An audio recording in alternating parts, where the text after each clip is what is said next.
नादिन कराची जे new town police station जे हद अंदर जनाह medical and dental college जे शागिर्दाणियुनि खां फुर जो वाक़ियो पेश आयो आहे। IG सिंध जावेद आलम ओढो वाक़े जो सख़्त नोटिस वठंदे एडिशनल IG कराची खां तफ़सीली रिपोर्ट तलब करे वरिती आहे।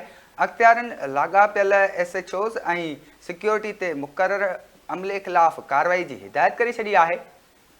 हिते हिकु अहम ख़बर शामिल कंदा हलूं। कराची जे न्यू टाउन पुलिस स्टेशन जे हद अंदर जनाह मेडिकल एंड डेंटल कॉलेज जे शागिर्दाणियुनि सां फुर जो वाक़ियो पेश आयो आहे। IG सिंध जावेद आलम ओढो वाक़े जो सख़्त नोटिस वठंदे एडिशनल IG कराची खां तफ़सीली रिपोर्ट तलब करे वरिती आहे। अख़्तियारनि लाॻापियल SHOs ऐं सिक्योरिटी ते मुक़ररु अमले ख़िलाफ़ कार्रवाई जी हिदायत करे छॾी आहे।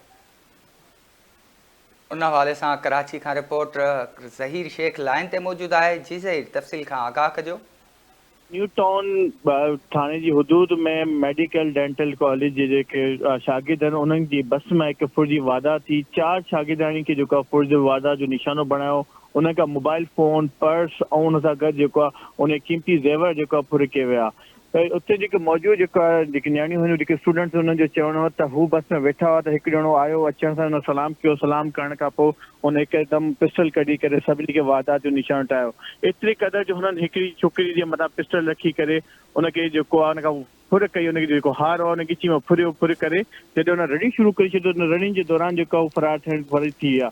इन सां गॾु गॾु इहो बि ॿुधाए थो वञे त हिते हिन खां पहिरियां बि जेको आहे स्ट्रीट क्राइम जा जेके वाक़िया आहिनि उहे थी चुका आहिनि। ऐं हिन टाइम ते जेको आहे IG सिंध जावेद आलम ओढो इन लाइ एक्शन खणंदे जेको आहे एडिशनल IG खां इन जी रिपोर्ट तलब करे वरिती आहे। उनखे इकामा जारी कया त जेके मुल्ज़िम आहिनि उनखे फिलफोर गिरफ़्तार कई वञे। इन सां गॾु सिक्योरिटीअ जेके मामलात आहिनि उनखे सख़्तु कयो वञे। छाजे करे जो हीअ जेके शागिर्द आहिनि इहे गुलशन जा महिमान आहिनि, माज़ी अचण वारे वक़्त जा महिमान आहिनि। इन्हनि जी सिक्योरिटी लाज़मी आहे। जी।